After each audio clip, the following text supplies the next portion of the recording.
ఆంధ్రప్రదేశ్ రాష్ట్రంలోని లక్షలాది మంది ప్రభుత్వ ఉద్యోగులు, ఉపాధ్యాయులు మరియు పెన్షనర్లు ఎంతో ఆతృతగా ఎదురుచూస్తున్న కేబినెట్ సబ్ కమిటీ సమావేశం మరియు అందులో చర్చకు రాబోయే అంశాల గురించి అత్యంత కీలకంగా విశ్లేషిస్తున్నామండి. ఇక ఆంధ్రప్రదేశ్ ప్రభుత్వ సాధారణ పరిపాలన విభాగం ద్వారా వెలువడిన సమాచారం ప్రకారం ఉద్యోగుల ఆర్థిక ప్రయోజనాలకు సంబంధించిన 27% మధ్యంతర ఉపశమనం మరియు 12వ వేతన సవరణ సంఘం ఏర్పాటుపై రాష్ట్ర వ్యాప్తంగా పెద్ద ఎత్తున చర్చ జరుగుతుంది.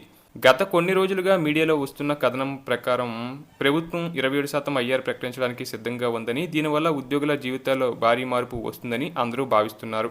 ఈ వార్త రాష్ట్రంలోని ప్రతి ఉద్యోగి మరియు పెన్షనర్ల ఇంట్లో ఒక ఆశను రేకెత్తించింది. ప్రస్తుతం సోషల్ మీడియా మరియు మెయిన్ స్ట్రీమ్ మీడియాలో బ్రేకింగ్ న్యూస్ పేరుతో సర్క్యులేట్ అవుతున్న వార్తల సారాంశం ఏంటంటే, ప్రభుత్వ ఉద్యోగుల చిరకాల సమస్యలపై నేడు ప్రభుత్వం ఒక తుది నిర్ణయం తీసుకోబోతుందని, ముఖ్యంగా 27% ఐఆర్ ఇవ్వాలనే ఆలోచనలో ప్రభుత్వం ఉందని, అలాగే కొత్త పీఆర్సీ కమిషన్ ఏర్పాటుకు సంబంధించి అధికారిక ఉత్తర్వులు వెలువడే అవకాశం ఉందని సమాచారం. ఈ ఉత్కంఠ భారితమైన వాతావరణం మధ్య అసలు ముఖ్యమంత్రి నారా చంద్రబాబు నాయుడు గారు ఈ అంశాలపై ఏమన్నారో మనం అర్థం చేసుకోవాలి. కేవలం మీడియా వార్తలని నమ్మకుండా క్షేత్రస్థాయిలో ఉద్యోగ సంఘాల నాయకులు ముఖ్యమంత్రిని కలిసినప్పుడు జరిగిన సంభాషణను మనం విశ్లేషించుకోవాల్సి ఉంటుంది. దీనివల్ల ఉద్యోగులకు ఒక స్పష్టమైన అవగాహన లభిస్తుంది. ఈ క్రమంలోనే ఏపీ జేఏసీ కమిటీ నాయకులు అలపత్తి విద్యాసాగర్ గారు మరియు ఫిఫ్టో చైర్మన్తో కూడిన ప్రతినిధి బృందం ఇటీవల గౌరవ ముఖ్యమంత్రి గారిని కలిసి సుదీర్ఘంగా చర్చించారు. ఈ సమావేశం ప్రధాన ఉద్దేశం ఏంటంటే, గత 5 ఏళ్లుగా నిలిచిపోయిన సుమారు 7,000 కోట్ల రూపాయల భారీ బకాయిలను ఒకేసారి విడుదల చేస్తూ ప్రభుత్వం తీసుకున్న నిర్ణయానికి కృతజ్ఞతలు తెలియజేయడం. ఉద్యోగుల పక్షాన ముఖ్యమంత్రికి ధన్యవాదాలు చెబుతూనే వారు అత్యంత కీలకమైన 12వ పీఆర్సీ కమిషన్ ఏర్పాటు గురించి మరియు ఐఆర్ ప్రకటన గురించి ముఖ్యమంత్రిని ప్రత్యేకంగా కోరారు. ఉద్యోగులు ఆర్థికంగా ఇబ్బందుల్లో ఉన్నారని, కొత్త వేతన సవరణ జరిగితేనే వారికి పూర్తి స్థాయిలో న్యాయం జరుగుతుందని జేఏసీ నాయకులు ముఖ్యమంత్రి దృష్టికి తీసుకెళ్లారు. ఈ విన్నపాలకు గౌరవ ముఖ్యమంత్రి చంద్రబాబు నాయుడు గారు అత్యంత సానుకూలంగా మరియు వ్యూహాత్మకంగా స్పందించారు. ఆయన మాట్లాడుతూ, రాష్ట్ర ఆర్థిక పరిస్థితి క్లిష్టంగా ఉన్నప్పటికీ ఉద్యోగుల కష్టాన్ని గుర్తించి ఇప్పటికే 7,000 కోట్ల రూపాయల బకాయిలను విడుదల చేశాం.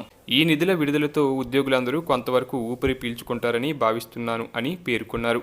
అంటే ప్రభుత్వం ముందుగా తక్షణ ఆర్థిక అవసరాలను తీర్చడానికి ప్రాధాన్యత ఇచ్చిందని మనం అర్థం చేసుకోవాలి. ఇక పీఆర్సీ కమిషన్ విషయానికి వస్తే ఖచ్చితంగా పీఆర్సీ కమిషన్ వేస్తాం, అందులో ఎటువంటి సందేహం లేదని ఆయన హామీ ఇచ్చారు. అయితే కమిషన్ ఏర్పాటు అనేది ఒక పరిపాలనా పరమైన ప్రక్రియ కాబట్టి దానికి కొంత సమయం పడుతుందని ఆయన సూచించారు. ఇక అత్యంత కీలకమైన 27% ఐఆర్ ప్రకటన గురించి ముఖ్యమంత్రి గారు మరో ముఖ్యమైన మాట చెప్పారు.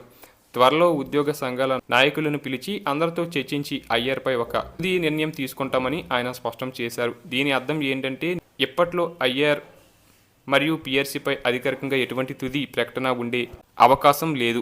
ప్రభుత్వం నేరుగా ప్రకటించకుండా ముందుగా ఉద్యోగ సంఘాలతో సమావేశమై వారి అభిప్రాయాలను తీసుకున్న తర్వాతే అధికారిక ముద్ర వేయాలని భావిస్తుంది. ఇది ఉద్యోగ సంఘాలకు ఒక గొప్ప గౌరవంగా మరియు పారదర్శకమైన పద్ధతిగా మనం భావించవచ్చు.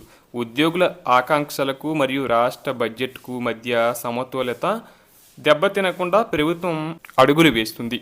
కాబట్టి ఉద్యోగులు మరియు పెన్షనర్లు కేబినెట్ సమావేశం నుండి తక్షణమే ఐఆర్ ప్రకటన వస్తుందని ఆశించకుండా త్వరలో జరగబోయే ఉద్యోగ సంఘాల సమావేశం కోసం ఎదురు చూడాలి. ముఖ్యమంత్రి గారి మాటలను బట్టి చూస్తే అతి త్వరలోనే ఉద్యోగ సంఘాల నాయకులతో చర్చలు జరిపి 27% ఐఆర్పై ఒక శుభవార్తను ప్రకటించే అవకాశాలు మెండుగా కనిపిస్తున్నాయి. ఇక 12వ పీఆర్సీ అమల్లోకి వస్తేనే ఉద్యోగుల ప్రాథమిక వేతనం మరియు ఇతర భత్యాలు భారీగా పెరుగుతాయి.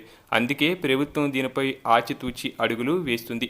ఏది ఏమైనా 7,000 కోట్ల బకాయిల విడుదల అనేది మొదటి అడుగు అయితే, ఐఆర్ మరియు పీఆర్సీ కమిషన్ ఏర్పాటు అనేది రెండో అడుగు కాబోతుంది. ఉద్యోగుల సమస్యల పట్ల ప్రభుత్వం చూపుతున్న ఈ సానుకూల ధోరణి భవిష్యత్తులో మరిన్ని మంచి ఫలితాలను ఇస్తుందని ఆశిద్దాం.